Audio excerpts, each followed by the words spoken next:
एक 17 साल की बहन अपने 24 साल के भाई से गेम खेलने के लिए जिद करने लगती है, लेकिन उसका भाई यह गेम खेलने से साफ साफ मना कर देता है। लेकिन उसकी बहन लगातार जिद करने लगती है।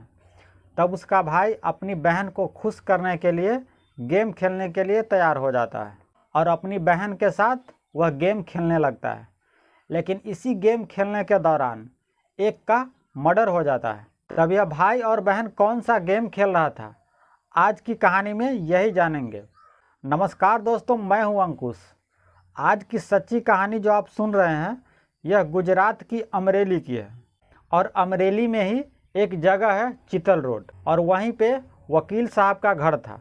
और घर में वकील साहब की एक बीबी जो पेशे से नर्स थी, और वकील साहब की एक बेटी थी जिसकी उम्र 17 साल और नाम था नितिका, और एक बेटा 24 साल का जिसका नाम था सिद्धार्थ। फैमिली में सब कुछ ठीक ठाक चल रहा था, हंसी खुशी से इन चारों की ज़िंदगी चल रही थी। घर में किसी चीज़ की कोई दुख तकलीफ नहीं थी और इन चारों की ज़िंदगी मज़े से कट रही थी। तारीख थी 7 दिसंबर 2015।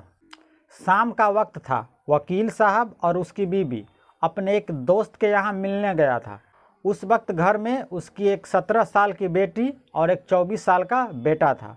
अचानक नितिका रोते चिल्लाते हुए घर से बाहर आती है और पड़ोसी लोग को कहने लगता है कि उसका भाई का किसी ने मर्डर कर दिया है। यह बात सुनकर फ़ौरन आस पड़ोस के लोग वहां पहुंचते हैं और अपने माँ बाप को भी यह खबर देता है। और जैसे ही उसकी माँ बाप यह बात सुनता है, बदहवास रोते पीटते हुए वह अपने घर आता है। और इसी दौरान किसी ने पुलिस को फ़ोन किया था। पुलिस मौके पे आती है।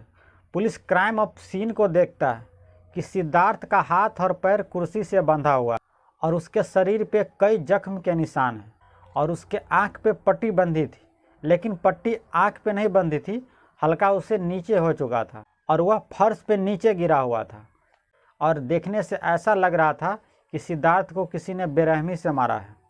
सिद्धार्थ की बहन नितिका का रो रो कर बुरा हाल था, क्योंकि उसका एक ही भाई था और वह भी जवान भाई था, और किसी ने उसको बेरहमी से कत्ल कर दिया था। और सिद्धार्थ का माँ बाप भी रो रो कर उनका भी बुरा हाल हो रहा था।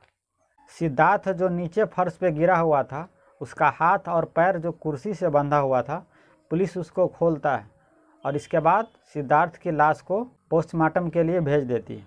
और पुलिस सिद्धार्थ का कातिल को ढूंढने लगता है। पुलिस नितिका से पूछताछ करती है तो नितिका बताती है कि मैं अपने कमरे में थी। उसी वक्त हमारे भाई का चीखने चिल्लाने का आवाज़ आता है, और यह सुनकर जैसे ही अपने भाई के कमरा में जाता है तो वह देखता है कि उसका भाई का हाथ और पैर एक कुर्सी से बंधा हुआ है। तो वहाँ देखता है कि उसका भाई छटपटा रहा है, तड़प रहा है, और वह तड़पते हुए वह कुर्सी समेत फर्श पे नीचे गिर जाता है।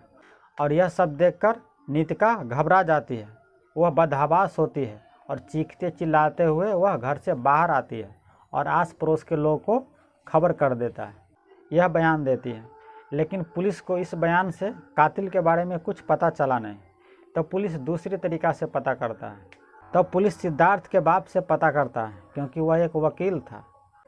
पुलिस को यह लग रहा था कि कहीं वकील साहब ने कुछ ऐसा केस तो नहीं ले लिया है जिससे उसकी दुश्मनी हो गई हो और इसी दुश्मनी के चलते उसके बेटे का कोई कत्ल कर दिया। तो इस एंगल से भी कुछ खास पता नहीं चलता है, क्योंकि वकील साहब साफ मना कर देते हैं और वह कहते हैं कि हमारी किसी से कोई दुश्मनी नहीं है। तो पुलिस का इस एंगल से भी खाली हाथ मिला, कातिल का कुछ सुराग मिल नहीं रहा था। तब पुलिस एक और जांच शुरू करती है। पुलिस को यह लगता है वह 24 साल का एक नौजवान लड़का था, कहीं किसी गर्लफ्रेंड के चक्कर में तो ऐसा नहीं हुआ, प्यार मोहब्बत या अफेयर उफेयर के बारे में।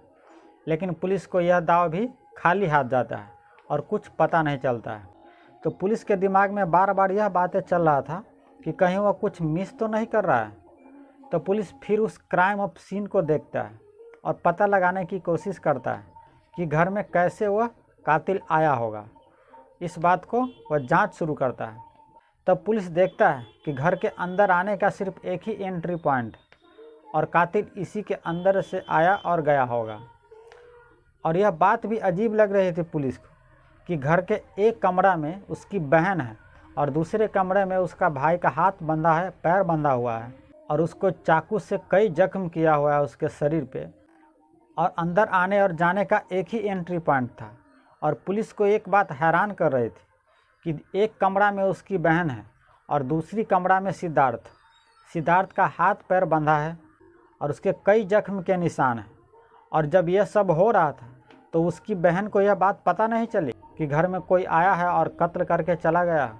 यह बात पुलिस को डाउट हो रही थी।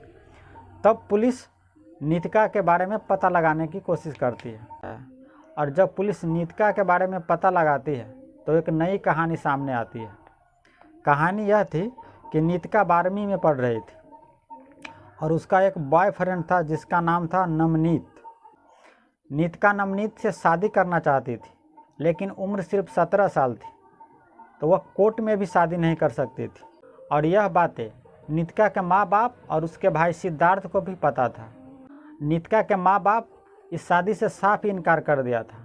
और सिद्धार्थ अपनी बहन नीतिका को बार बार यह समझा रहे थे कि तुम नवनीत से मिलना जुलना कम करो। और इस बात को लेकर सिद्धार्थ और नीतिका के बीच कहासुनी भी हुआ था और यहाँ तक कि उसके साथ लड़ाई झगड़ा भी हुआ था। यह बातें नीतिका को बहुत बुरा लगा था और नीतिका का प्यार का भूत ऐसा सवार था और नीतिका को यह लगने लगा कि हमारे माँ बाप और हमारा भाई हमारे ही प्यार के दुश्मन हैं और जब तक यह तीनों जिंदा है हमारी शादी नवनीत से नहीं हो सकती है। तो वह प्लान बनाती है।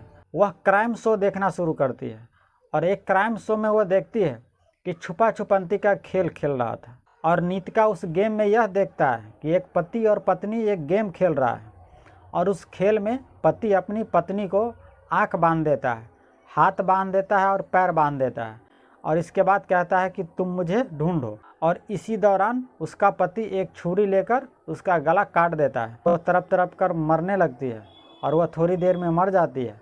इसके बाद उसका पति बाथरूम में जाता है और वह कपड़े चेंज करता है और छुरी को भी साफ करता है और पुलिस उसे पकड़ भी नहीं पाती है। और यही बात उसके दिमाग में चलने लगी और वह मौके का इंतज़ार करने लगी कि कब मौका मिले और अपने भाई और अपने माँ बाप को रास्ते से हटा दे। और वह एक दिन मौका आ भी गया। तारीख थी 7 दिसंबर 2015। नीतिका के माँ बाप किसी रिश्तेदार यहाँ चला जाता है मिलने के लिए और घर में नीतिका थी और उसका भाई सिद्धार्थ होता है। और नीतिका को यह लगने लगता है कि इससे अच्छा मौका मिलेगा नहीं। तब नीतिका अपने भाई से जिद करने लगता है कि आज एक गेम खेलते हैं, लेकिन सिद्धार्थ गेम खेलने से मना कर देता है। लेकिन उसकी बहन नीतिका जिद करने लगती है। तब सिद्धार्थ यह सोचता है कि हमसे तो वह बहुत छोटी है, चलो गेम खेल लेते हैं अपनी बहन के साथ कि ताकि वह खुश हो जाए। तब सिद्धार्थ गेम खेलने के लिए तैयार हो जाता है। तब उसकी बहन नीतिका कहती है कि तुम इस कुर्सी पे बैठो। वह कुर्सी पे बैठ जाता है। इसके बाद नीतिका कहती है कि मैं तुमको हाथ बांधूंगी। वह हाथ बांध देती है और इस वक्त वह हंसते रहता है। अपनी बहन को यह हरकत देखकर वह हंसते रहता है। इसके बाद वह कहती है कि मैं तुम्हें पैर बांधूंगी, तो वह पैर भी बांध देती है।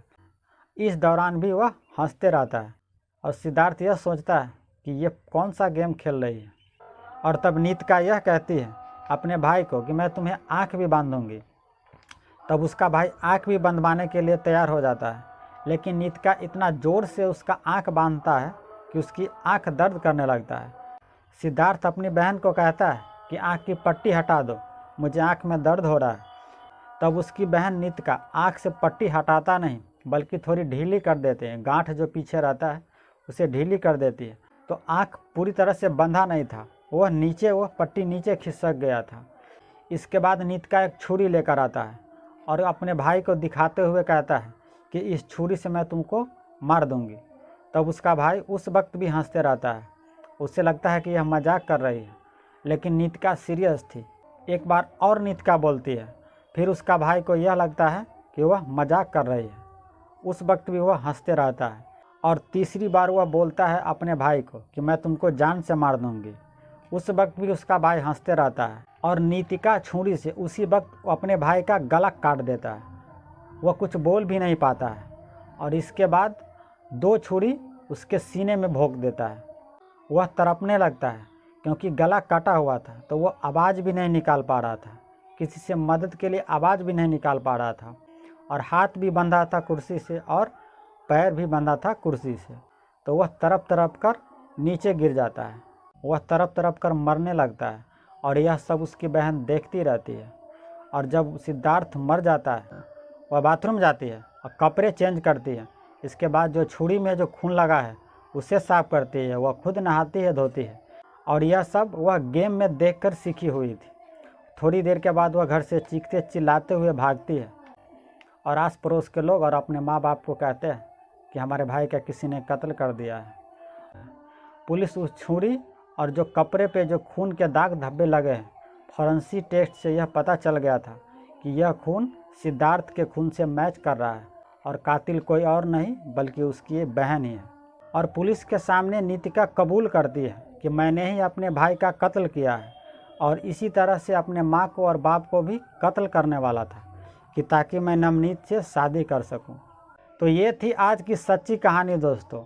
इस कहानी के माध्यम से हम किसी की भावना को ठेस नहीं पहुंचाना चाहते हैं, बल्कि हम आपको सतर्क करना चाहते हैं। तो अब आप हमें दीजिए इजाज़त और हम आपसे अगले वीडियो में मिलते हैं। तब तक आप अपना और अपने पूरे परिवार का ख्याल रखिएगा। जय हिंद, जय भारत।